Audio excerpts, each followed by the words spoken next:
made it so, but just because you have not been able to set out, to achieving success. The presentation today is aimed to equip individuals with practical strategies that can lead to excellence in their professional lives, okay, or workplaces or your businesses. By the end of this section, you'll be having the knowledge and tools to effectively apply these strategies for achieving workplace success. Some of the strategies we're going to be looking at today is first, goal setting. All right. We're going to understand what it means to be goal setters or to set our goals effectively. Another one is effective time management. It's Edison that says there is time enough for everything. All right. So sometimes we always want to say, oh, I don't have enough time for this. I'm so busy. Thomas Edison said it is time enough for everything. So the next one I'm going to be looking at here is lifelong learning and upskilling. If there is anything in life that does not have the ability to grow, only one thing, that's death. So every other thing has the ability to grow. Emotional intelligence is another area we want to know how to manage our emotions and what we should do at certain time. We want to also look at building strong relationships because you cannot exist in isolation. You are not alone. All right. Like the popular local proverb says, a tree does not make a forest. So again, as you begin to succeed, there's temptation for pride. And pride, they say, goes before the fall. So we're going to be looking at humility and loyalty because we said success is not a destination, but it's a process and it's an ongoing process. So now in goal setting, you must set out clear, specific goals. All right. You must set out what clear, specific goals. So when you get to your workplace, for instance, or your job or whatever you're doing, I wrote it that you start your day on a positive note, believing that everything is possible. You must have that, at the front of your mind. Whatever task you are going to be faced with, whatever challenges you are going to be faced, you must be able to establish within yourself that first of all, everything is possible, no matter how close the deadline is. Don't deviate your mind from the plan. All right. You must stay with the plan. You must understand that, listen, I have set out a goal. This is what I want to achieve. For instance, you said, okay, I want to finish a certain report today, or I want to, develop a certain plan today. Okay, we understand that you may not be able to finish it in one day, but you must be able to break it down into targets. All right, what you're going to be achieving at a certain time. Okay, and once that is being set out, you must give out a time frame for them to be achieved, and you must stay with the plan because there's going to be a lot of things to divert your attention. The other one here says significance of setting well-defined, measurable, and achievable goals. Listen, it cannot be overemphasized. First of all, it helps you in managing pressure. Second, it helps you in, coming out with plans that even you'll be happy with the fact that, oh, I set out to achieve these things and, within a space of time, oh, this is what I've been able to achieve. Why? Because you set out these goals and you've been able to understand that, first of all, this goal must be measurable, okay? You must understand that they are achievable. There must be things that, it must not be something that it looks like, maybe you're setting a goal to say, for instance, you want to write an HSC plan in 1 hour. I mean, it's not going to be achievable. So you must look at, even if you're going to copy and paste, you still need to edit the names properly so that you don't go and put some other project name in your project, which is actually not advisable to copy and paste. But the point is that it must be achievable. It must be what also you must set out a measurable goals. The other one here says your individual goal must align with your organizational objective. All right, you don't set out a goals that is in complete deviance from your organizational objective or what your organization stands for. So you must do everything possible to ensure that whatever you are setting out as your goal or your personal objective must align with the overall objective of the organization where you are working. All right. Otherwise, you know what that means, to your employment status. The other point here says importance of regular reviewing and adjusting your goal to stay on track and maintain motivations. There will be need to remove some things as you move on, because by the time you begin to look at what you set out to do, and you find out that, okay, these are things that I'm doing right now, or these are things I will need to do, you begin to find out that, oh, some doesn't align what I need, or some may not even be achieved. So you want to review your goal at the end of the day or at the end of the week, and then begin to adjust them to, to specific track, based on what is currently obtainable or what is on ground in your workplace.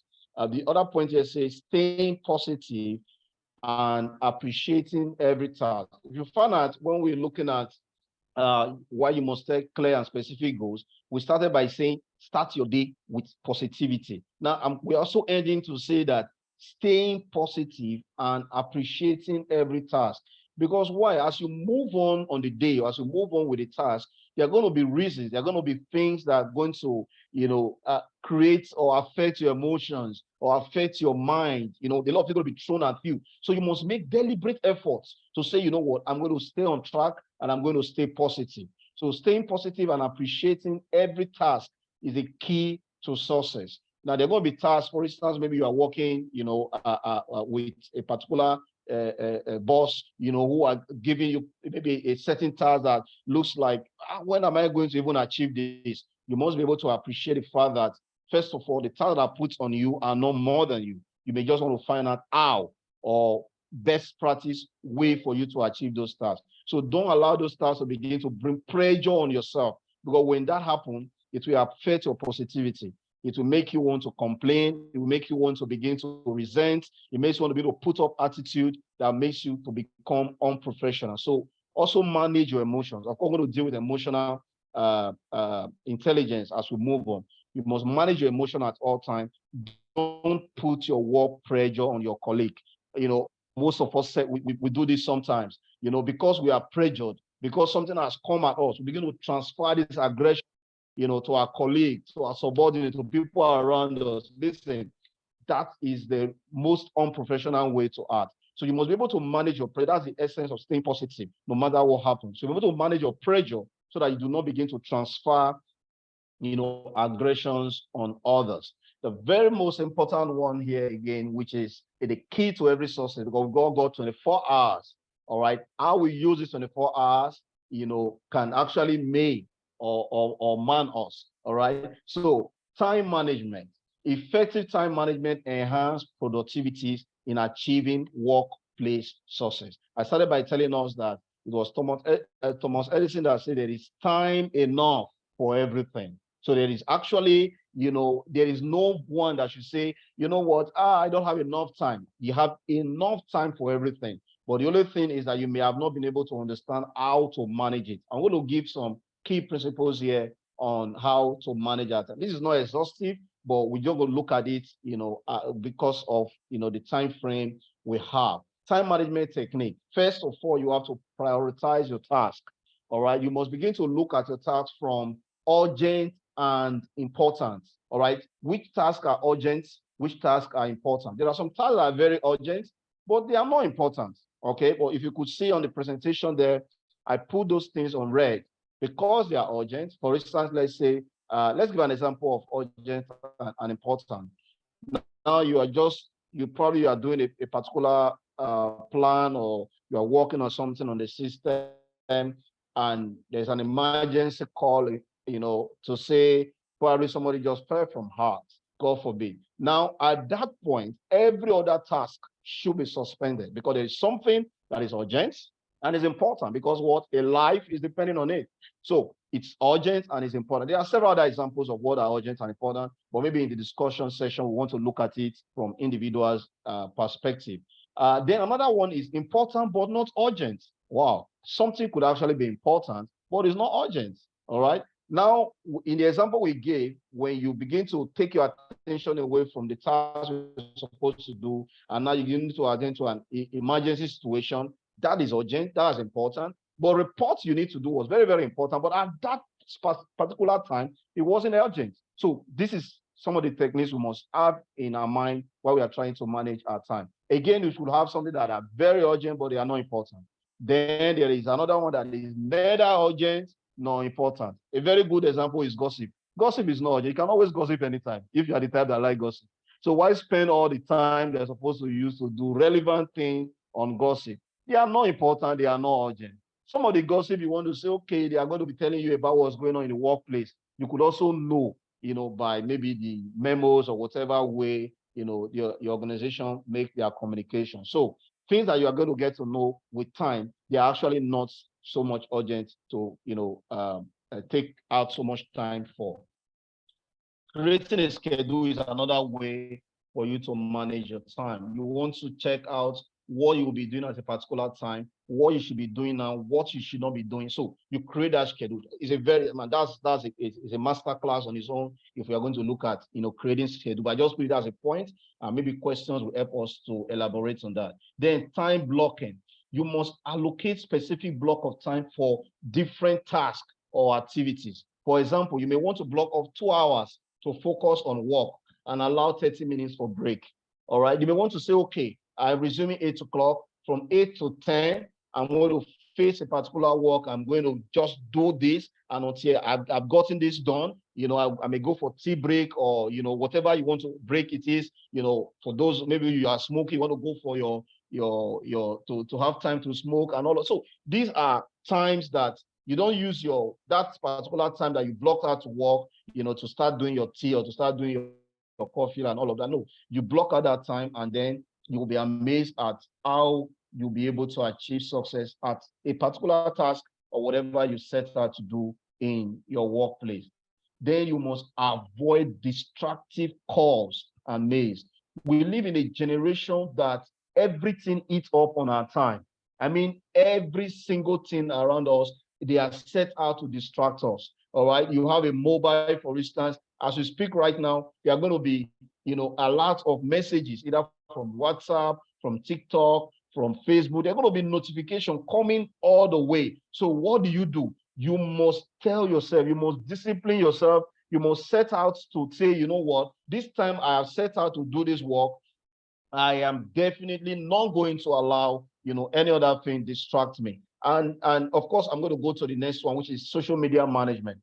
See this, as young folks, we must understand that if there is one thing that is eating up our destiny today, is not the government, is not the office where we work, is not the management, it is the social media. Why? Because it steals our time without our consent. All right. As we speak right now, some of us may even be saying, you know what, let me just quickly scroll to, let me scroll to Facebook. Let me just quickly scroll to, a particular, thing to do. All right. I'm seeing a pop-up here. Which of these example prioritized tasks should you consider first? Urgent and important tasks, urgent but not important, neither urgent nor important. Is somebody expecting me to answer this?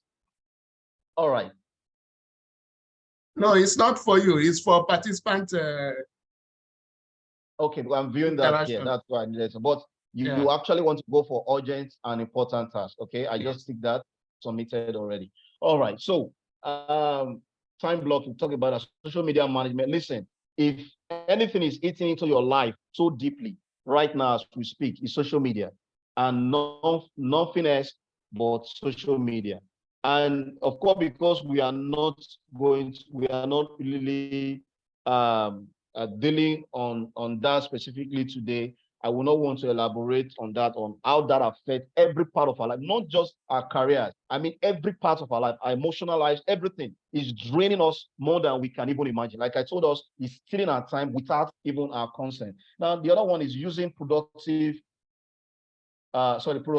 tools like to-do lists. All right. You want to write out the things you want to do. All right. You want to say, okay, this is what I'm going to do this time to this time with your time blocking. You write them as in order of importance. You may not be able to put them in order of importance in the very first instance, but once you pull them out already, then you want to start looking at them again and say, okay, I think this comes before this. Okay, replying that email comes before having to go for safety work or having to do a walkthrough. You want to begin to look at them from after you write out all the to-do lists for the day, now you're going to create them in order of what important and priority. Then the last one, which we don't even pay attention to not do lists. Note, I said we should have a to-do list. Then the other one is we must also have a list of to not do. All right. In your life, you should be able to write out things you don't want to do anymore.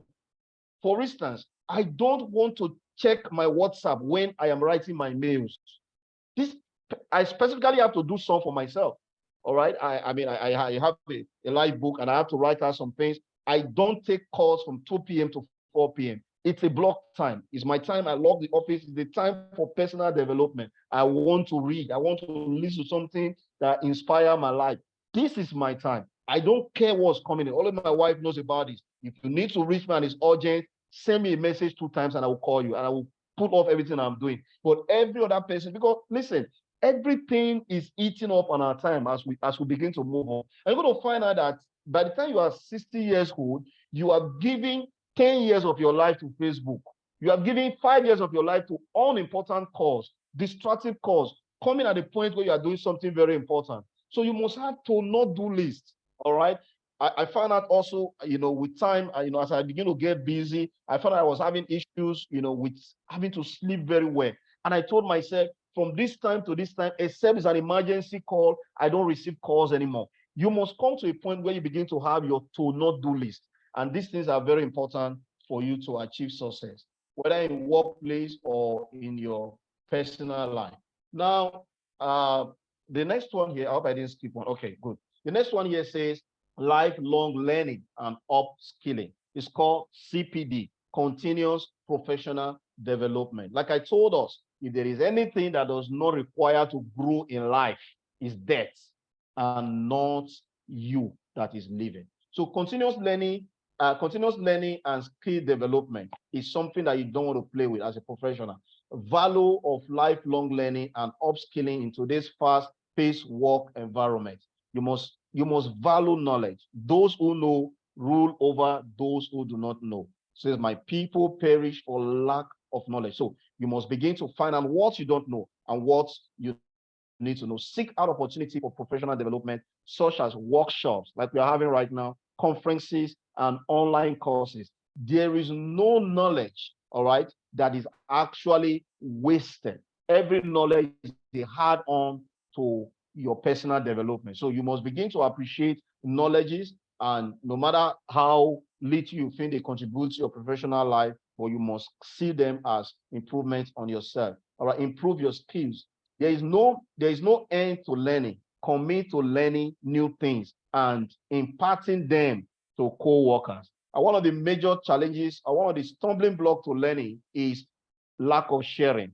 All right. Listen, it doesn't matter whether you believe in giving or not. You must understand the principle of life is that when you give out what you have, there is a vacuum, and nature does not support vacuum.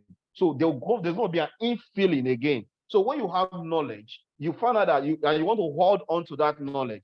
What you have just done is that you stop the flow, and you also stop your own, possibility of growth. A wise man was speaking to a true life story. Of course, I don't want to mention his name. He's a popular man in Abuja, Nigeria. And he was speaking to one of his mates. He said he's 75, and he was telling him, he said, all my life, I have always closed my hands, and I didn't want to share a lot of things to people. He said, but as I begin to grow older, I found out that most of the things I was not sharing, people started knowing them without me. They started getting those knowledge, those information without me. And I found out that we were even getting better at what they needed to do without my input. He said, and when I open my hand, now that I'm old, I found out there was nothing in my hand. I found out there was nothing. So no matter what you know, listen to me. Every idea that drops in your mind has dropped in the mind of over 1 million people on earth. So don't just think it's limited to you. Sometimes when you share, you're going to find out that you expand it, and it doesn't contrast, it doesn't reduce you. I remember when I wanted to do my international diploma in occupational health and safety, and a BSc, we were the first set in Collar Center at that time, and there was just no past questions anywhere. So I went online, began to dig for the informations, bought a lot of questions and all of that, and I even have to start using the NEBOSH, questions to answers, and I'm beginning to do that. But as time progresses, after I was set, I found out that people started coming at me too, because I did it in one sitting, and they started coming to get the knowledge, to get information, and it became like very popular stuff. And somebody told me that, there was somebody who actually came for a particular material. I'm already giving out to someone else. And I felt like, oh, should I have collected it or make a photocopy of it? But even when I didn't give to him, I think it was a few weeks later, I visited, we were just talking. He had more than enough, even more than what I thought I had then. But I didn't just deny it because I wanted to deny it, but I had given it to someone without copying it. And before I could even think of, oh, what should I have even done right now? He already had more than what he needed. So, don't hoard information, share them. Knowledge comes when we actually share. So polish your skills. That's the next point here. Help you stay in a competition and boost self confidence. Keep a tab on opportunities and strive to work better. Always learn, always do your best to be better than yourself yesterday. All right. That is, okay, this is who I am today. By the time somebody's going to meet me tomorrow, he should meet me better than he left me yesterday. So every day, find a way to, you may just want to learn a new skill, a new word. All right. Improve on yourself, and keep a tab on all opportunities, as long as it's for knowledge. Right now, we are doing this, in Safe O'Clock. There could be another platform, teaching on how to, how to manage your time, or how to, example, in workplace. Oh, don't say, oh, we've listened to it in Safe O'Clock and that's it. No, the information you're going to get them may be very, very different from what we have now. Benefit of improving both technical and soft skills to stay competitive in the workplace. There are a lot of benefit that we may not be able to look at right now, maybe because of we're going to answer questions. We begin to look at this benefit and discuss as people. Now, maintain growth mindset. Upskilling is a must. All right. The only thing that does not grow in life is death, and not anything about life. All right. So if you are alive, there is one thing you must understand, is the fact that you must keep growing. You must keep expanding your skill. You must keep, improving your knowledge on a day-to-day basis. All right. So don't say what I know right now. We are living in a world of the AI. If you are not improving yourself, it's going to get to a point that robots are going to take some of our jobs. All right. So there's a lot of, things going on in the IT world right now that we must keep, track of them and improve our skills. Embrace challenges. This is very, very important. Listen, when it comes to lifelong learning, you must understand there are going to be challenges. Challenges are meant to change you, but change you in a positive light. All right. When challenges come to you, whether from your boss, from your co-workers, from co-professionals, from friends, or anyone around you, you must see challenges, don't see them as, as people trying to don't take them personal. That's the word. Don't take challenges personal, but see it as a medium of improving on yourself. View failure as a learning opportunity and seek feedback for personal growth. All right. When it looks as if something has failed, don't see it like, oh, that's the end of it. No, you must understand that, I tell people, when you learn from your failure, the failure becomes the school fees you pay for that knowledge. All right. When you learn from your failure. But when you do not learn from your failure, it's a different ball game altogether. But when you learn from your failure, it becomes the school fees that you are paying for that knowledge. That begins to add to your experience, your wealth of experience. All right. The other one here says, success stories of individuals who have overcome setback through adopting a growth mindset. One thing you want, I just told you why I was trying to do the BSc, occupational health and safety. One of the things I did was to start looking for those who have done it. I went on YouTube. I was, looking at, every video possible to see how people were able to pass it and what they did. You understand? So you must be able to, one of the things you want to do is that when you have filled a task that is very, very difficult, begin to look for those who had achieved success in that area. I think, currently, I think that's a more current stuff now in the world of Guinness Book of Record.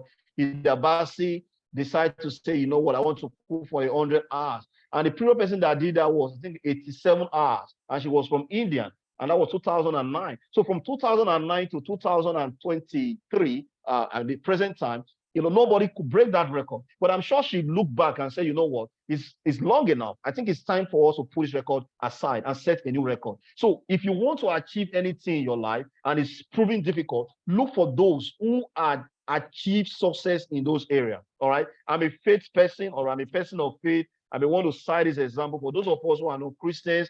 Of course, I'm a faith person. I'm not going to hide that. All right. When the Bible was talking to Mary about the birth of Jesus, it told her, go to Elizabeth. All right. Go and check with her so that you understand that, what I'm going to do with you is not an impossible thing. It has been done before. Of course, there are several examples of that also, even in the Holy Quran, of people who have done things, and Prophet Muhammad, in his also make examples of them in trying to challenge people to do things. So it means that whether you are somebody of religion or you are a secular person, you must understand that the best way to challenge yourself is to look for those who have achieved successes in those areas. All right. So lifelong learning, you learn from those people, and their lessons becomes, easy way for you to move on. All right. Now, the next one here, we're looking at emotional intelligence. This is very, very important. Listen, you want to achieve success in your workplace, and let's say you've done 99% excellent work, and because of one provocation, you walked out of the meeting banging the table, you ruined the 99%. So this is a skill that you need in every aspect of your life, even in your relationships, all right? Whether you are married or whatever form of relationship, you need emotional intelligence. Self-awareness is the first key here. You must understand yourself. You must get to know, who am I? All right, these are questions you need to ask yourself. Sometimes you may not get the honest truths from yourself when you are asking these questions. You may also want to check this view with other persons, close friends, colleagues, asking them, what do you think about me? Who do you think I am? And if you are the kind of person that is going to be hot with honest feedback, but look for friends who will be very polite in giving their feedbacks to you. All right. You don't look for people who are going to be very harsh and tell you that you are a bad man. You understand? So you want to look for friends who will tell you, Emmanuel, you are okay, but sometimes, you need to just check the way you respond to things. Now, you should be able to pick from there that sometimes is giving you an underlying, important feedback that you must work on. Check the way you respond to things. That's the point when they say sometimes. So self-awareness, this can be done through self-reflection. All right. You want to look back on the things you have done, decisions you have made. You want to look back on how you reacted, in the last meeting you attended, what you did. You want to review everything that has happened. All right. And begin to check, okay, what did I do wrong, or what did I do right? What should I have done, and what did I not also do right? Or seeking feedback from colleagues, which we just talked about, and mentors also. You want to check with your mentors. It's very, very important. If you ever want to be successful at whatever in life, because there are people who have done those things before, you must seek mentorship. In fact, I cannot overemphasize this. A lot of persons who would have been greater than they are today professionally and in their lives, or achieve greater successes, they've died in isolation because they refuse to be mentored. They refuse to submit themselves to mentorship. One of the things that happens to mentorship is that your mentor speaks truth to you because he's not afraid of you. He's even bigger than you. You're supposed to seek a mentor that is higher than you professionally. Somebody who can look at you and say, what is this? You just did this poorly. You should do better. Don't do this again. Somebody who can stroke you, all right? Like in the field, for instance, you are a footballer. Go and check great footballers. They have coaches, all right? Mentors are like coaches. They are people that they listen to. If in your life there's nobody you are listening to, you are actually not ready to be successful with whatever you are doing, whether in your workplaces or at whatever you are set out to do. Self-regulation. You must come to a point where, let me just read the way I put it here. Techniques to manage emotions in the workplace, such as deep breathing exercise, mindfulness. Listen, you must come to a point where you self-regulate. All right. I'm a kind of person, I react to things so easily. But what I've come to realize about myself over time is maybe it comes with age, or it comes with experiences, or it comes with exposure. I begin to find out that I delay response right now. That's one of the ways to self-regulate, because if you respond impromptu, you may be surprised. You will be surprised at your own response. So you don't want to be surprised at your responses. So you want to self-regulate. You want to calm down. You want to take some deep breath. All right, somebody just put something at you or make an accusation in the office or just say something so rash about you. You want to take a deep breath and just do a smile. Even if it doesn't go down well with you, but you want to self-regulate. You want to stop the talking first and, probably maybe talk later or respond to that particular person later. Or taking a short break could also be. Somebody just come up to you with maybe a situation and says, "Oh, what do you have to say about this, Emmanuel? Let's just deal with this now. This is what happened. Okay, can we just give us some time? Can we talk about this in another 30 minutes? Sorry, actually, I have something doing now. This is very important, but let's just talk about this in 30 minutes time." Within that time, you self-regulate. You talk to yourself. You tell yourself, "This is what I want to say. He's not going to get a bad part of me. I'm not going to speak to him like this. Okay, Muna, listen. I understand what you just said, but that was a bit harsh. But anyway, this is what I think." You cannot begin to bring your idea in constructively. But if you attack him the way he came, you find out that you mess up professionally. You will use foul words. You will fight in the office. You'll find out that you are a lot of people refer to Africans that, "Oh, you are aggressive," because you are always attacking issues. You are not self-regulating. It's not about that you are aggressive. You just needed to self-regulate. All right. You are honest. What you want to do or what you are saying, you are very, very correct, but you needed to self-regulate. It's very, very important. Empathy is another thing when it comes to emotional intelligence. You must understand that, listen, what you don't want to be done to you, don't do it to others. All right. What you don't want to be thrown at you, don't throw it to others. See, the universe is watching. All right. That's the best way I would put it. The universe is watching. Whatever a man sow, he will reap. So don't think that, I will just do this and get away with it. No, you must understand that people also have their feelings and you must respect people's feelings. Recognize and understand the feelings and perspective of others. It is not every time that you are going to be right. All right. Even when you are right, you may not be correct. You may not be correct. So you want to listen to others. You want to seek, other people's opinion. You want to see what they have to say, the perspective at which they are viewing things at. All right. If I have time to make a practical example right now, and I've done this in some speaking engagement, of course, it's not a physical engagement. Otherwise, I would have been able to make a demonstration. You find out that 6, 7 persons are going to give different view to a particular thing, not because they were all wrong. It is a perspective at which they are seeing it. All right. It's a perspective. So you must respect people's opinion. If I put up a bottle of water, for instance, and I show it to you and ask you, "Oh, what's this? This half full or half empty?" Some persons will say this is half full because, it's not full, it's half full. All right. Another person will say, no, it's not half full, it's half empty. But we've been taught in management classes that this is about positivity and negativity. But I will tell you, it's also about perception. All right. It's about it's what they see. All right. It may not have much to do with whether they are being positive or they are being negative. It's just the way they see it. So we must respect people's view if we want to, be emotionally intelligent and, also achieve success in our workplaces. Perspective and active listening is another very key thing. Showing genuine interest. All right. It's not just enough to actively listen. Show genuine interest and concern. Provide support when needed. All right. Be a supportive team player. All right. Don't be the type that always wants to outshine others. All right. You want to be at the forefront. You want everyone to see you as you are the one, doing everything. No. Sometimes you want to push other people forward and be behind. All right. I did something in one of our projects. It was a safety campaign. All right. We're having a lot of injuries. There was hand injuries and several injuries. There were some high injuries also. So I did a safety campaign, and it was the first of its kind. I've never seen it anywhere. I went through what's this called?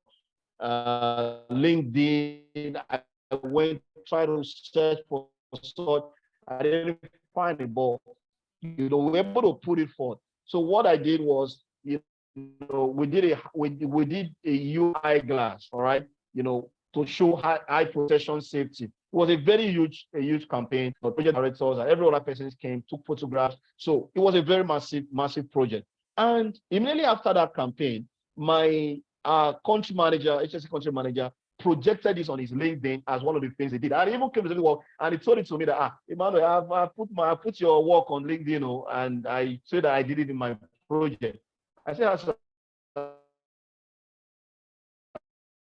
I actually did it through you. You understand? So it doesn't have to be me shining, but allow him to take the credit for it, made him also feel good. So sometimes you don't want to always be at the point where you take the credit. You are even your colleague or even your bosses. All right.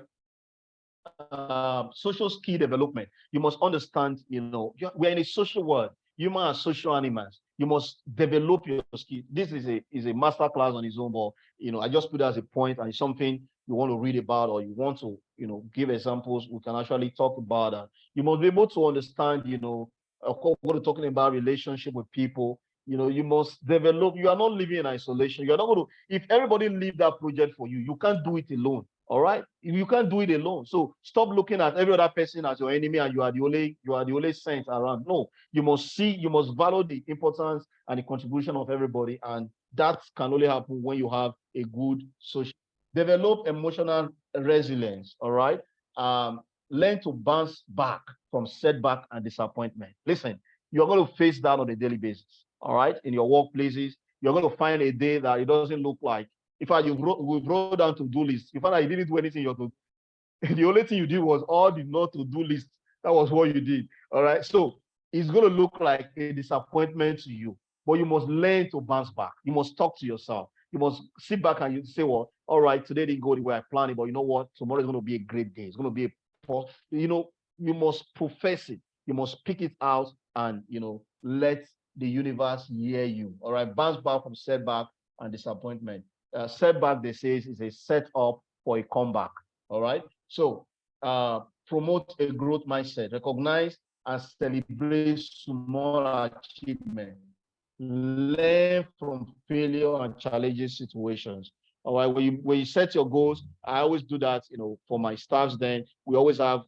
Anytime we have a milestone, we get an award. There's a launch. We have celebration. So do those things. It has a way of helping you to understand that, what, you're even motivating yourselves and you're motivating your team. And this you can do for every area of your life, whether as a professional, as an entrepreneur, whatever you're doing, you want to always motivate everyone around you.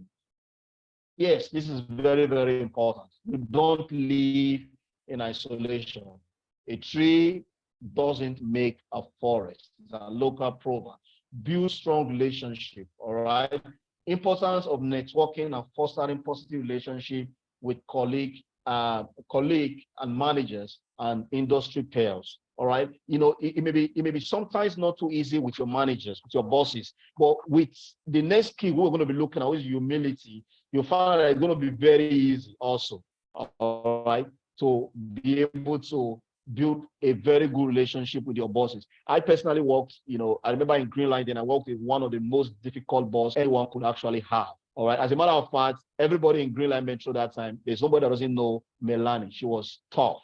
All right. She was tough. This is a woman that will ask me to go and stop a tunnel boring machine. That if it is stopped for 1 hour, the company is going to be losing, millions of reals. All right.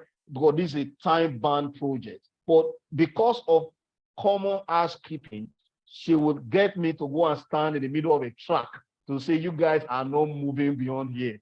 It was a difficult task. But some of these times, I've done it. I've got to put, lower down a concrete barrier to a 35-meter deep excavation to stop a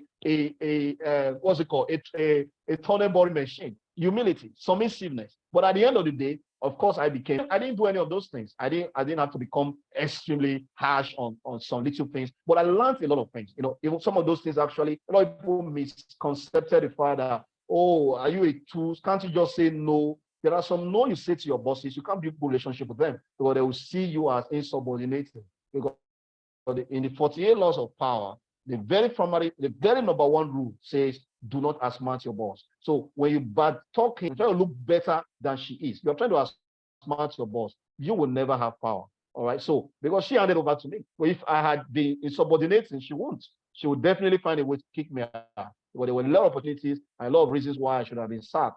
but she protected me all the way. That was one thing I can never take away from her. No matter what I have done, even when I deal with her consent and I was very, very wrong, she will put up an email, put up a fight everybody, even threaten to resign if anything happens to me. Because why? I just submit to her. So it is not, it doesn't make you, or it doesn't make less of you to submit to leadership or to your bosses in workplace. I need to stress that, very, very importantly. Actively engage in teamwork, collaboration, and knowledge sharing. Effective communication, empathy, and active listening is key in building strong relationship. We touched on some of these things as well. Then effective communication, like I said, that's a master class on its own. Effective communication. You must understand what is effective. It's not just speaking. When you speak and 10 other people are speaking, there is no communication. You're making a noise. You are eating up the atmosphere. All right. Somebody is speaking, another guy is speaking. You just want to keep quiet and listen. So you must develop those skills and understand that effective communication is very, very important if you want to achieve success in your workplace. Communication is a key. Keeping colleagues informed from time to time help build a strong working relationship. They say the best managed companies have the great communication flow. All right. So you must create that. Don't allow gaps in your communication, whether between you and your bosses or at your peer level or between you and your subordinate. The communication should be flowing. Don't hold information. All right. Allow people to communicate their feelings. It's very, very important. Sometimes as bosses, we have a way of shunning people down. Get out of here. Okay, I don't want to listen right now. Okay, get out. Sometimes you just want to talk to yourself, self-regulate, and say, you know what? All right, what do you have to say? Can I hear you? Hear them out. And sometimes it doesn't really make sense what they are saying. Okay, I'll look at it. I'll take a look at it. And that's it. You don't have to tell them it doesn't make sense. I'll take a look at it. It makes them feel important, but within you as a man taking the decision, it doesn't make sense. You're not going to do it. I'll take a look at it. That's it. I tell my kids sometimes when they come with some, some stuffs and say, "Oh, daddy, I want it." I say, "Okay, no problem. All right, let's look at there's a particular word I use. Not I'll look at it. I'll see about that. Yes, I use that for them often. So they will say, should I take that for a yes or no? I just said I will see about that. That's not yes or no. I will see about that. I will see about that. All right. So that's what happens. So you want to communicate to people. Don't make them look stupid. You want to just let them know you are important. But what you're saying right now, it doesn't make sense. But you know what? Let's give it a time. I'll see about that. And you may never have anything to do with it. All right. So effective communication very important. Work on feedback. All right. Working on their feedback. Companies can remove obstacles and help increase their productivities.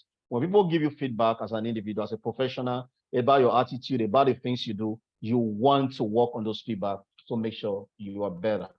All right, this is one thing you don't want to take away as a professional. People are falling from high heights of their professional careers because of what? Disloyalty, because of pride. All right. So you want to deal with this. Listen, as an entrepreneur, I can sit and tell you that I prefer to employ a loyal, humble staff that is not skilled, and I will train him. He will stay with me for years, and we enjoy him. This is the decision of 99% of entrepreneurs around the globe. If they're going to employ you when you are rude and disloyal, it's just because probably what you got, no other person get it. But be rest assured, the moment they can find a replacement for you, you are the next to go. You are the next to go. They're not going to keep you. Nobody wants a disloyal staff. Nobody wants a staff that is so proud and arrogant. All right. So, of course, a good first impression works wonders. It's not something we are not aware of. All right. You meet people, well, because you are HSC manager or you are HSC personnel or you are the project director or whatever you are, it doesn't mean that you're going to just, talk to them despitefully. You want to show them some level of respect because you may never know that you may even be speaking to the director of your company. So you want to give them a very good first impression, no matter who you think they are. You can probably be a fresher or a senior employee, but you are creating an impression. At every given point, you are creating an impression. From your body language to your conduct at work, everything gets noticed. People are watching. People are watching, all right? That sometimes when I do appraisals, remember then, a lot of things I write in the appraisal form for, my workers, them, and they're like, boss, we're watching. We don't have to tell you. But this is what happened. People are watching. To help co-worker find easy to easy way to approach you, therefore growing great bonds together. All right. Being humble is to be fact, not something you talk about. Oh, I'm very, very humble person. You don't tell people that you're humble. But the fact that you even say you're humble, you are very proud. All right. So people need to feel your humility. All right. You're not going to tell them that you are humble. Let others talk about, oh man, um, this coordinator for Save O'Clock is a very humble man, very, very humane man. Let people say it from what they see. Professional is not a label you give yourself, it's a description you hope others will apply to you. All right. So that's a quote from David Mester. It's not a description. I'm a professional. Listen, you are not to be a professional by measuring that. Let people say, oh, let Emmanuel do it because a professional at this. Let people push the job to you because they described you to be a professional artist. All right. So that's what you want to do. In conclusion, achieving success in the workplace is a combination of dedication, focus, and strategic thinking. All right. Strategic thinking is a big cause on its own. All right. But one thing I must let you know is that your mind is thinking even without you thinking, even without you knowing. All right. So it works around the clock. So you want to be a strategic thinker, meaning you decide what you think about, not what just comes to you. You decide what you think about. You require a proactive approach and a willingness to continually learn and improve. One of the effective strategies is setting clear and attainable goals to provide direction and motivation. Additionally, cultivating strong relationships and effective communications can aid in collaboration and teamwork. Developing a positive mindset, embracing challenges, and taking calculated risk. All right. Something happened a few years back. I actually read about this in one of the journals. A lady in South Africa went to a zoo, and this zoo was a free ride zoo where you don't get a tour guide. So she was driving through the zoo and she saw some cubs, baby lions, three of them. She was going to take a shot from a distance and she couldn't actually take the shot. It wasn't clear enough. So she stepped out of her car and went to carry these three cubs and put them, together. And she took a very nice shot. But you can guess what happened next. The mother lion came from the bush and devoured her. That's she taking uncalculated risk. If she had thought about what could happen, what is important about a cub's picture not being clear, all right, when your life is at stake. But she didn't thought about the fact that the mother lion was anyway close by. So you want to actually take calculated risk. Taking ownership of tasks and being accountable for actions can also demonstrate reliability and commitment. Lastly, adapting to change and being open to new views can foster innovations and creativity by employing those strategies. One can strive for success in the workplace and emerge as a valuable asset to your organization. Thank you so much. I hope with these few points of mine, I've been able to confuse you and not confuse you, that you could actually set up these strategies and you become successful at whatever you set out to do. Thank you. And I will welcome your question. Thank you very much, Dr. Emmanuel. Actually, the points are not few, and you've been able to convince us that we can achieve success at the workplace. I personally have learned a lot, and personally I've been regurgitating over a lot of issues that a lot of characters that most of us put up at the workplace that maybe are part of what is hindering what we might call success. So far, I want to thank you for this wonderful presentation. You've done well, and thank you for your time. Out of your busy schedule, you made out this time to speak to us, so we appreciate it. I'll give room for others. I'll give room for others to make a few comments. Remember, our time is fast spent. Few comments or maybe ask questions. Okay. The room will be open now. Yeah, let me just make a comment. I'm going to two little contribution. I would just, first and foremost, I would like to thank Dr. Emmanuel for a wonderful presentation. It's really informative and educative in nature, and it's just straight to the point. Okay. Basically, I just want to make focus on the lifelong learning and upskilling of CPD, continuous professional development. You know, because I never knew you were within the safety professional level, but as long as you keep discussing, I got to know that with your experience within the safety profession, I know you are one of us. Okay, and see, that is, you ran away. It's okay, at least no knowledge is wasted. You know, like you said. So you still keep applying them. So it is good, because that is why you see we decided to come as a group of professionals to establish this. You are very correct. Yeah. Yes, where we keep bringing people together, and I want to encourage the numbers that we have seen today in terms of participants to keep coming every week, because it's an opportunity for us to learn, to upskill ourselves professionally. Because I have seen some people who ask me, how can I be a safety manager? If I'm given a position of safety manager, how can I handle it? You see, from my personal experience, I'm trying to channel it with what you have given so far. Okay. I started without, you know, when I started into safety field, I did personal research. And there's something I can do today that I will tell you, probably I don't learn these things from sight. Most of the things I do today, I don't learn them from sight. You know, but from engagement like this, from mentoring, you know, search for information, do some courses, you know, those things have been able to build me. That when I start talking, if I tell you I have 25 years in safety profession, you just have to believe me. And the secret, you just felt the secret, and I find out that I'm also in line with all those things you have said.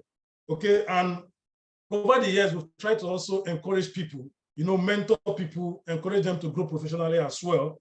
And like I've said, that is why this forum, this platform is being developed. So for us to shaping ourselves and also help people. So I just want to emphasize on that and encourage people to develop themselves, upskill themselves, and also learn from people who have achieved greater things within their professional level, so that we too can also achieve success in our various field of profession. Thank you very much. Thank you, Mr. Stephen, for that wonderful contribution. We'll give up the floor for another person, but we still have some minutes. Okay, Mr. Andrew, the floor is open. Go ahead. Yeah, good day, everyone.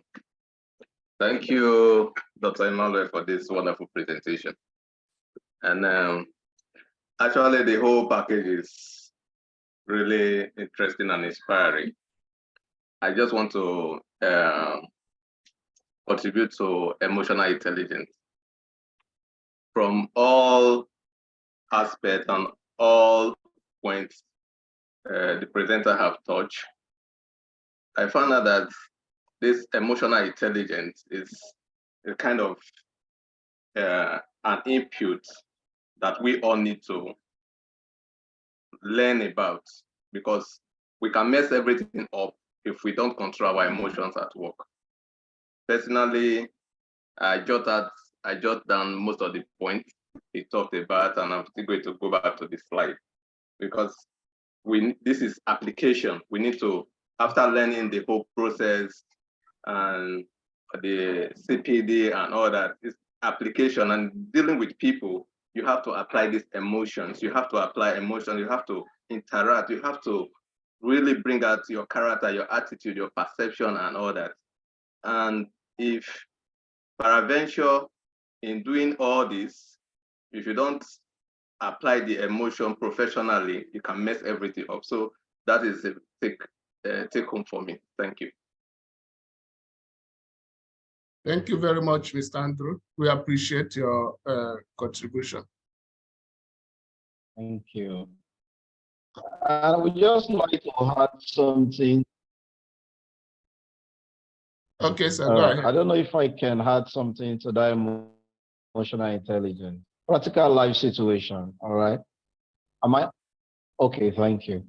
All right. Now, my first job with Qatar Foundation as a safety officer, there was a safety work that was to happen, and my floor was not, there was a lot of housekeeping issues. So, and I told the general foreman at that time to get the guys to do it, but he refused. Instead, he decided to carry the people to another floor, and that was to make the other guy area look better. So, but of course, my emotion took the best part of me. I went ahead, I stopped the bobcat, stopped this, stopped that, and I made them to do the housekeeping. But fantastically, they came for the safety walk. My area was good, everybody was happy. But immediately after the safety walk, the project manager called for immediate meeting and said, I disrespected the general foreman. I instructed the bobcat workers and the bobcat operator and other people in the site from doing their work. I interrupted the work process. I think that was the word he used. And for that, I was sacked. I was not given a 1 month notice. I was sacked with immediate effect. All right. But after that time, I learned something that there is a lot of politics and politicking in the workplace. That's where your emotional intelligence comes in. It is urgent. Is it important? Is it important? Is it urgent? All right. So you want to begin to look at things and the way you relate with people. After that time, of course, I got a better job. I was working in Green Line. I was given a brand new A-law. So I used to drive to kind of show them that I'm no longer where you dropped me. I will go to the side. But Emmanuel, they were all happy. But I know why I lost that job. I lost that job because I didn't play with the rule. I was supposed to find a way to manage my emotions, not to act with that anger or to think that he was trying to make my area look bad. It wasn't my side. If any area was looking bad, it's actually the project manager that would take the blame. You understand? So all I needed to do was to write my report and show evidence that I pushed them to do the work. But these things were things I got to know later, in my career. So I just wanted to tell that in how I lose my job because I was not emotionally intelligent to manage those tasks. Thank you. Thank you. That is a very wonderful practical experience that we should learn from.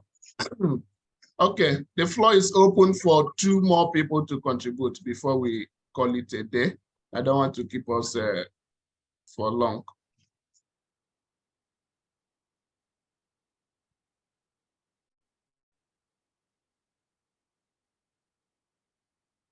All right, if there is no more person talking, then I will end. Wow.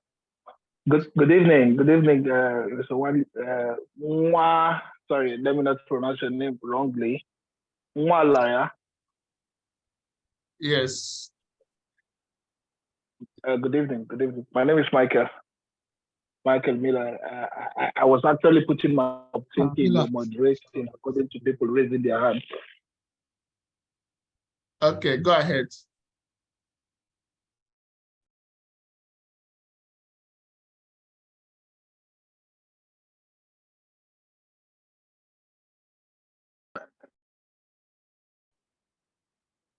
Hello. You can hear Go you. ahead. Go ahead, Mila. Go ahead. Okay, thank you so much. Thank you very much. At least, if I must appreciate you first for giving me that reminder or that opportunity to join this wonderful session of emotional intelligence class. Really, if there is nothing I am not taking home from this lesson, it's that point where Dr. Odigwe mentioned the fact that we should have a to-do list and a not to-do list. Really, that from when he mentioned it has been in my mind, keep striking me. Like, I think there are some things I'm going out of my way, just trying to please another person in my to-do list, whereas it's supposed to be on the to-do list and not to-do list. Really, it's a very wonderful session, and I really appreciate all that I've learned here. And, at the earlier time, I was thinking maybe it's just another safety section or safety workshop where what is it they want to tell me and I don't know before. Really, it's a session I will not take for granted even in the subsequent section. And on the other hand, I would really appreciate it if you give me a forehand information about sections like this, so I can also publish it and call people to learn. You know, like my grandmother would always say, one that is wealthy alone in the family is as poor as even the church rat. Sorry to use that word. You know, wealth, they say, comes from knowledge. And when you get this knowledge, it's really helpful. I'm very happy for this session.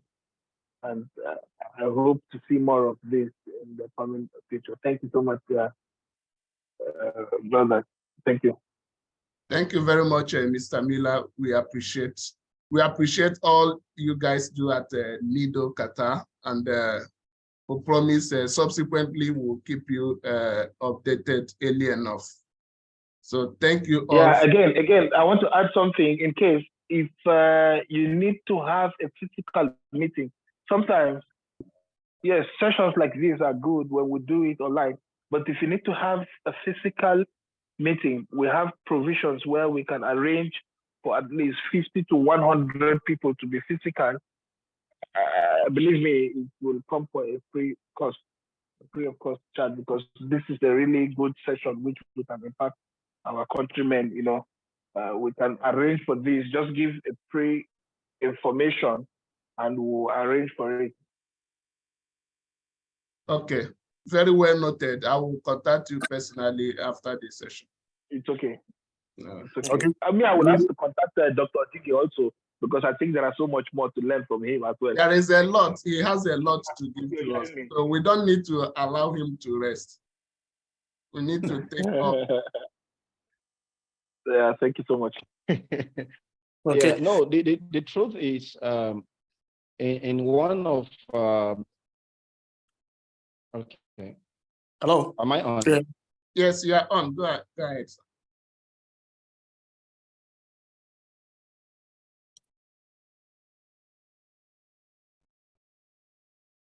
Hello. Hello, Mr. Francis, go ahead. Okay, yeah, good evening, everybody. Okay, I want to thank Dr. Emmanuel for this beautiful presentation on strategy for achieving success in the workplace.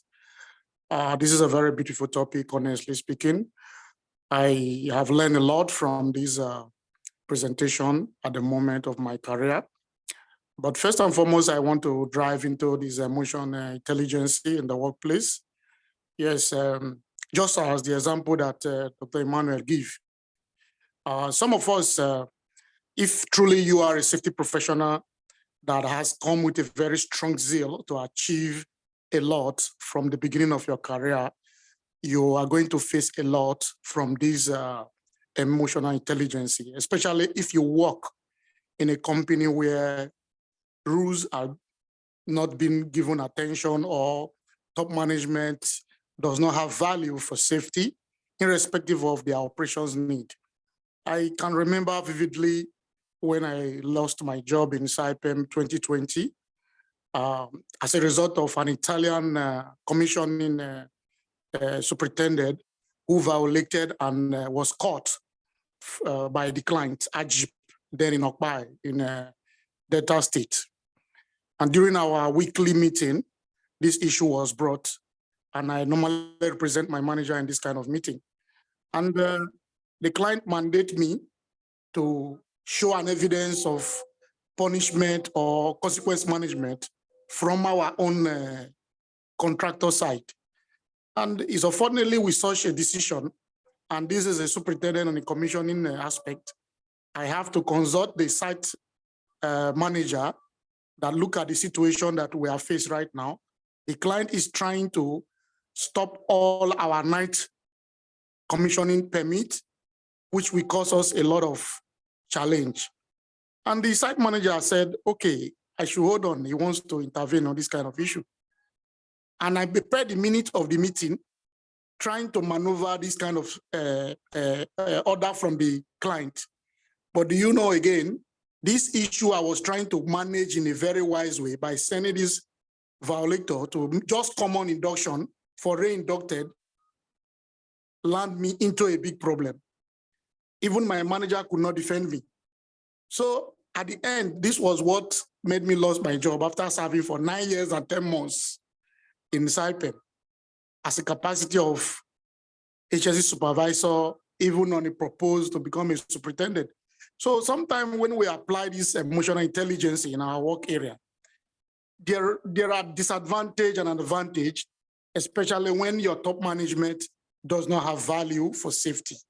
So in most cases, I feel on my own part, even when I left Saipem till date, I have joined 3 more companies. I left to Iraq. I was in Iraq in Hyundai. From Hyundai, today I'm in Saudi Arabia.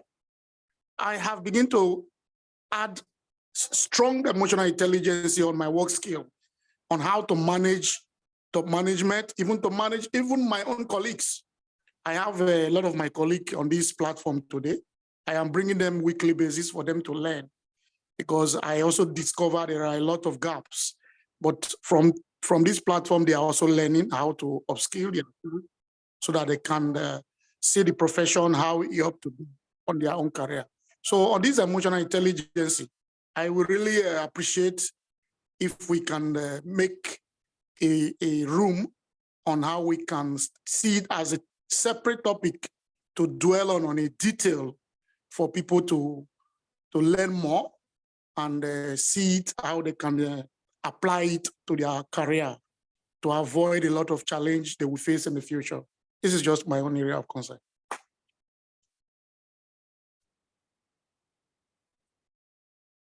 Thank you very much, Mr. Francis. Your point is well noted, and I will get back to you on that when we have a concrete arrangement.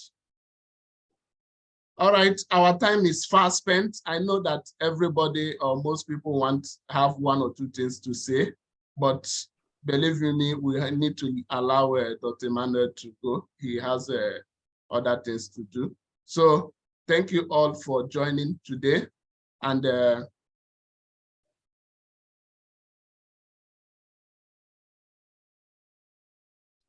I'll appreciate if you can send me a message on the WhatsApp number, so I will put you on the loop so that next workshop I can get you a message directly, so that you will not miss any of our next workshops.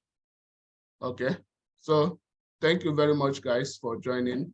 We're going to end our session now. We can continue next time.